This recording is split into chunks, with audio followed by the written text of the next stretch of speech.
In a new development that will surprise absolutely nobody, the cheapest 4.4 TDV8 Range Rover in the UK requires some suspension work. It's a good job I like this car.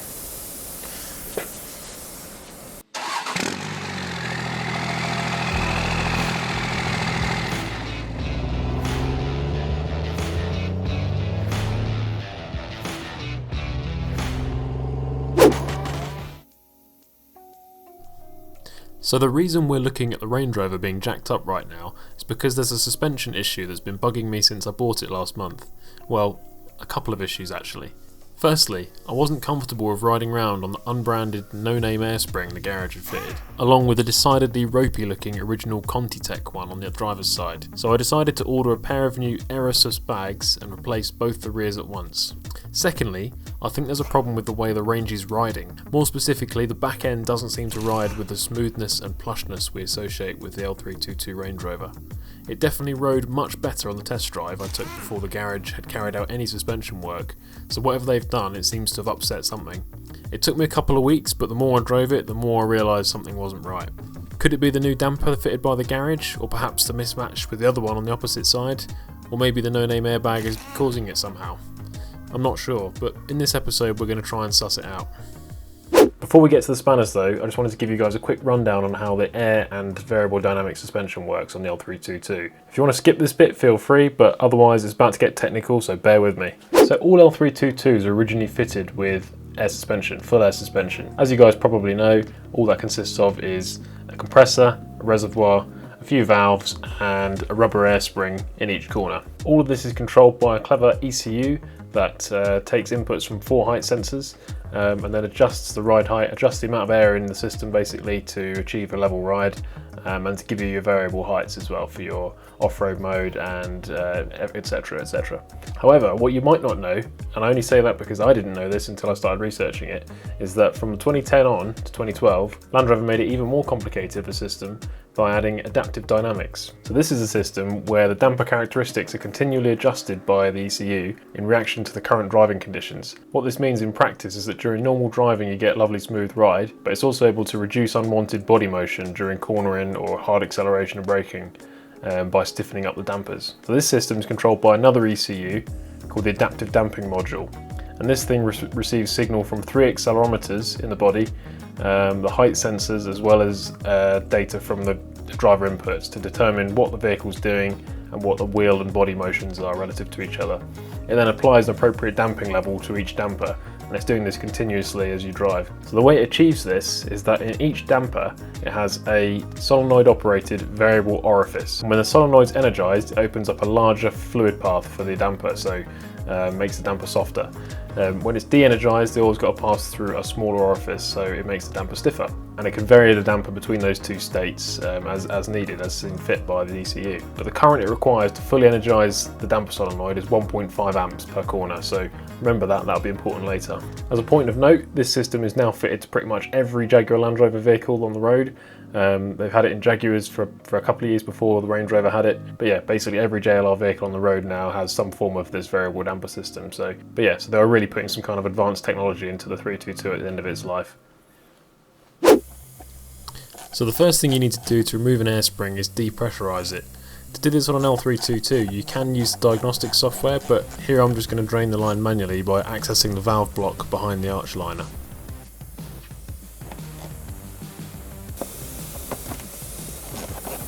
Nice and loose, thankfully, so far.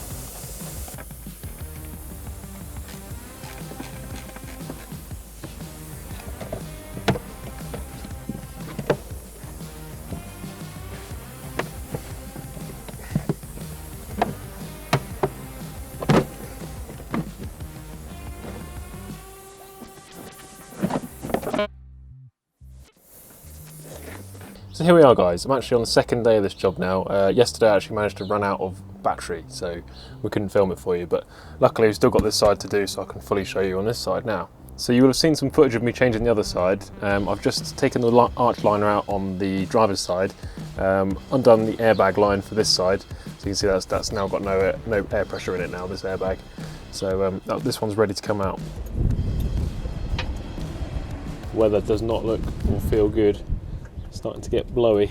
Just hope I can finish this before the weather comes in. Oh, to be back in Kent in the workshop. Okay, next we want to pull out this clip at the top. I need something hooky to do that. There we go. Just use the top of that just to hook inside it and pull the clip out. So in theory the airbag should be free now. There's definitely something under here. What is that? Is that part of the spring? I have no idea.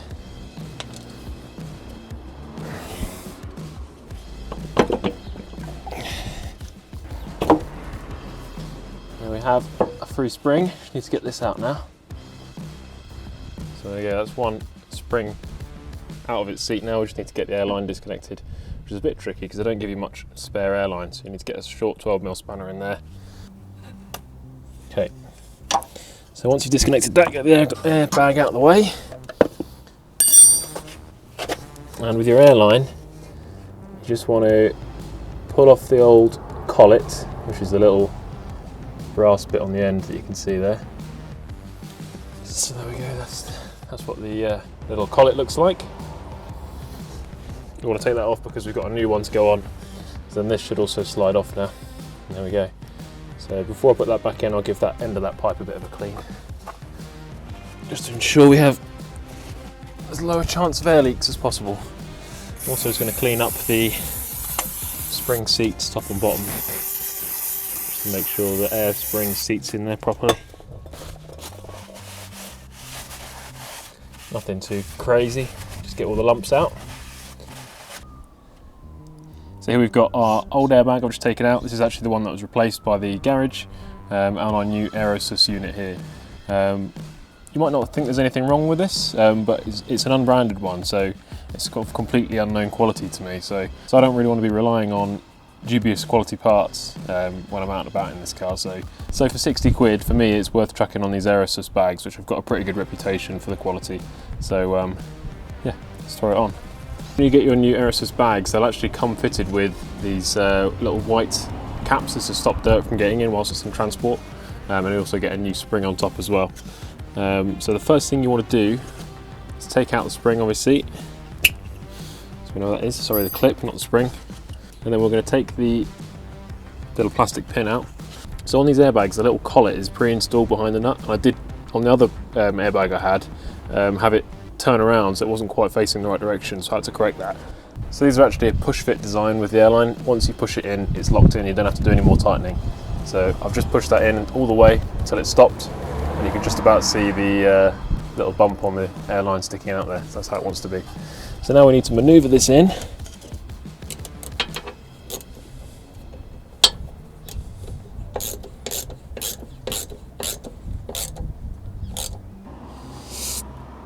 So there we go, that's that new airbag fitted. Don't worry about this gap here at the moment, guys. It's because the airbag's got no air in it. But as soon as I let the car off the jack, it will drop back down. And when it's pressurised, obviously it's not going to go anywhere. So thumbs up. So there you go, guys. She's all back together. Let's start it up and see if it will blow up nicely. Woo! Weather's coming in now.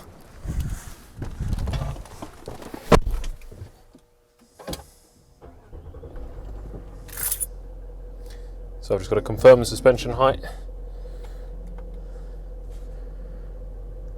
Normal height. Up we go.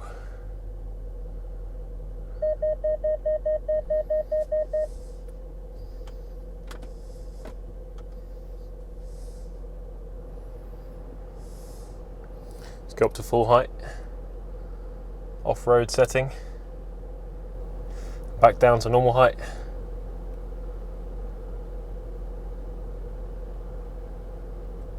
Very nice. So that's the new air springs fitted, guys. I'm glad to have gotten rid of that no-name Chinese one, presumably it's Chinese, and the old Contitech one on this side, so that's good. I've just been for a drive though, and it's not cured the suspension hard riding issue that I was talking about earlier, which is unfortunate, but I didn't really think it was going to solve it anyway, so yeah, still glad to have done it though. So my next road to go down in terms of troubleshooting this is I'm going to use a current clamp. I need to move to the countryside, guys. There's too much traffic here. So where the tops of the rear dampers come through, you can access the wiring to the top of them. And as I said before, if you were listening earlier, I said it takes 1.5 amps to fully energise the solenoids for the rear dampers. What I'm going to do is current clamp one of the wires going into the top of the dampers, and then go for a drive to make sure that it is actually getting the correct current required. Obviously, I'm not going to be able to see the screen of this while I'm driving. So what I'll do is I'll set a GoPro up just on this rear window here, looking down at the damper. So I'll see the screen on the GoPro, and we will go for a drive. We shouldn't need to go too far for this. Literally just up and down the road.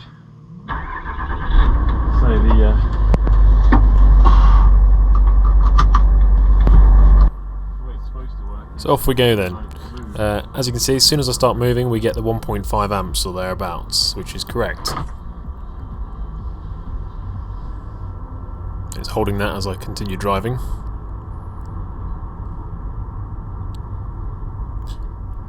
And then as we approach a corner, I hit the brakes a bit, and then as we go into the corner, you'll see the amperage drop slightly as well. There you go, just there. Which is also normal, so this seems to be working correctly on this side from what I can tell anyway. There you go, I've stopped again now, and it's gone hard, so that's normal as well. That's normal behaviour. So moving across to the other side now, you can see the damper's doing exactly the same thing. As soon as I start moving, about 1.5 amps. There's a slight difference between this and the other side, but I wouldn't worry about that too much. Current clamps are pretty inaccurate at the best of times. So yeah, again, as you see, as I go into the corner and hit the brakes slightly, the damper loses current for a second, which is normal as it just stiffens momentarily. So yeah, again, this side looks as if it's working properly at this point. So I've just got back from that drive, guys, and you will have seen 1.5 amps or thereabouts on the current clamp as I was driving. Now that is very peculiar. I was fully expecting to see either no current or the incorrect level of current as we were driving. So the fact that we're seeing the correct current being drawn by the solenoids suggests the problem probably lies elsewhere. So at the moment it's a bit inconclusive. And make no mistake, this isn't like the Range Rover's not drivable. It's totally drivable, and most people, to be fair, wouldn't even notice it. But I can just tell there's something that's not quite right at the moment, so that's not ideal. But in preparation for not seeing any amperage on those lines, so if I'd seen 0, I would have assumed that the module itself was damaged, or the wiring. So in preparation for that, I bought this off eBay. This is 40 quid for a replacement adaptive damping module. So this is actually the module that controls and provides the power to the solenoids. Now, as we've already seen the correct current being shown on those two rear dampers, I'm not sure whether this is going to fix it or not, but might as well rule it out. So I'll just throw it in now and we'll go for a drive to see if this improves it or not. So the adaptive damper unit actually lives in this rear quarter panel. So if we take this apart, we can see the top of it just in there, guys. Don't know if you can see that. I'll move you closer. Don't know how well you guys will be able to see this, but that's actually the adaptive damping module in there, and you can just about see the wiring harness that connects it in there. So instead of taking it out completely, I just want to do a quick test. So I'll pull the connectors out and just see if we can get this connected for a quick test. So as the connector's undone, I reckon there's just about enough free wire there for me to get this one connected and give it a try.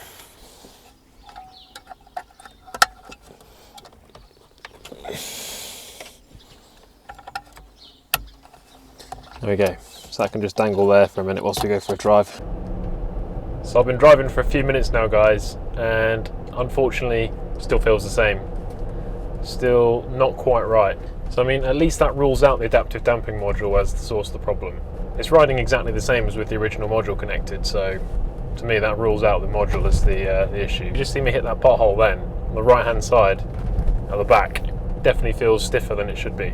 But thankfully that module was only 40 quid on eBay, like I said, so it was worth getting just to rule out the fault. I can stick it straight back on eBay now and get my money back on it. It's obviously difficult to tell from the driver's seat, but as I'm driving along, it definitely feels like the rear right hand side of the car is the stiffest side. It feels like that's where most of the sort of discomfort in the ride is coming from, and the unsettledness. So the rear left one has actually got the new Bilstein damper on it, whereas the rear right is still the original one. But on the MOT it was actually an advisory because it's sweating slightly, so there's a bit of a oil leak on that one, but obviously not bad enough to fail. So I'm wondering now whether the problems with the ride are possibly being caused by the fact that we've got one new damper and one original damper at the back. So perhaps there's an issue with the old damper itself, one on the right hand side, meaning it's the solenoid's not operating correctly. Or perhaps just the mismatch between having one new damper and one old damper is confusing the adaptive dynamic system somehow. So unfortunately, I think that means my next port of call is going to be to buy a new damper for that rear right hand side, and I'll try and get a Bilstein to match the left hand side. It's not ideal, it's about a couple £100 for the damper, but if it fixes the issue, unless of course that is any of you guys have got any ideas that you want to suggest, I'm open to any suggestions. I could easily have missed something that you guys have seen on the videos, so yeah, leave a comment if you've got any ideas. So that's going to about wrap it up for this video, guys. I hope this shows that I'm not trying to sugarcoat Range Rover ownership. I'm showing you everything that happens on this car, good and bad, because the last thing I want to do is try and sugarcoat the experience and lead people into making a purchase that they might not otherwise have done so. So yeah, I'm not phased, we'll get it sorted, but yeah, it's just one of those things. For the most part though, I'm absolutely loving driving the Range Rover. I don't regret it one bit. I absolutely love the way it looks now on its new tyres. The way it's driving is improved massively just by fitting those tyres. And looking forward, I've actually got a lead on a set of good used seats in the same colour, ivory leather. Actually from a subscriber who contacted me, who's upgrading his seats to a set of autobiography ones, which are really nice. So thankfully it looks like I'm going to get the pickings on his used seats he's taking out. So yeah, we're working through it one problem at a time. And eventually we're going to end up with a bloody awesome vehicle. It already is a bloody awesome vehicle, but it's going to be even more bloody awesome. And also I've got a plan to give the Rangie a slight software lift using STD that will hopefully improve the way it looks at the normal road height and just make it look a bit better with the bigger tyres. So that's all coming up as well. Like always, if you guys have got any more suggestions about what you'd like to see on the Range Rover, please do leave a comment, because you've had some really good ideas so far and I'm building up a list of videos to do for this thing. So yeah, please do leave a comment. But yeah, thanks for watching guys. Remember to subscribe if you've not done already, and I'll see you next time.